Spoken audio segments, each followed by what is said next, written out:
Ma'am ಒಂದೇ ಒಂದು ತಿಂಗಳು ಟೈಮ್ ಕೊಡು ಮಾಮ್, ನಿನ್ ದುಡ್ಡು ವಾಪಸ್ ಕೊಟ್ಬಿಡ್ತೇನೆ. 1 ತಿಂಗಳೆಲ್ಲ ಕೊಡಲ್ಲ, 30 ದಿವಸ ಕೊಡ್ತೀನಿ. ಅಷ್ಟ್ರೊಳಗಡೆ ಕಾಸು ವಾಪಸ್ ಬಂದಿಲ್ಲ ಅಂದ್ರೆ ಕತ್ತೆನೇ ಬೇರೆ ಇರ್ತದೆ. ಇನ್ನ ನನ್ ಬಗ್ಗೆ ನಿಂಗೆ ಗೊತ್ತಿಲ್ಲ, ನಮ್ಮ ಹುಡುಗನ್ ಕೈ ಕೊಡ್ತೀನಿ, ಹೇಳ್ತಾನೆ ನೋಡು. ಲೇ, ಇನ್ನು ನಮ್ಮ ಅಣ್ಣನ ಬಗ್ಗೆ ನಿಂಗೆ ಗೊತ್ತಿಲ್ಲ. ಚಿಕ್ಕ ವಯಸ್ಸಿಂದ ಹೇಳು. ಅಣ್ಣಂಗೆ ಹೆವಿ ಆಟಿಟ್ಯೂಡು. ಅವ್ರ ಅಮ್ಮನ ಹೊಟ್ಟೆಯಲ್ಲಿ ಜಾಗ ಸಾಲ್ತಾ ಇಲ್ಲ ಅಂತ 9 ತಿಂಗಳಿಗೆ ಆಚೆ ಬಂದ.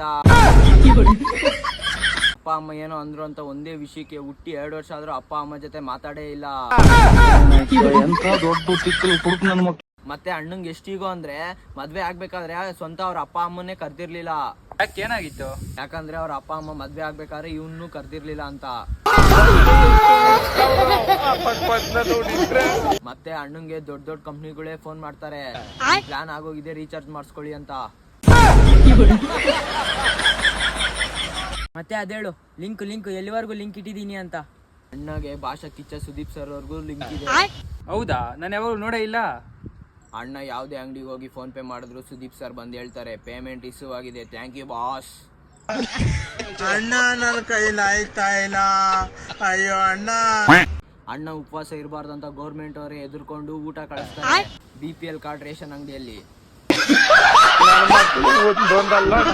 ಒಂದೊಂದಲ್ಲ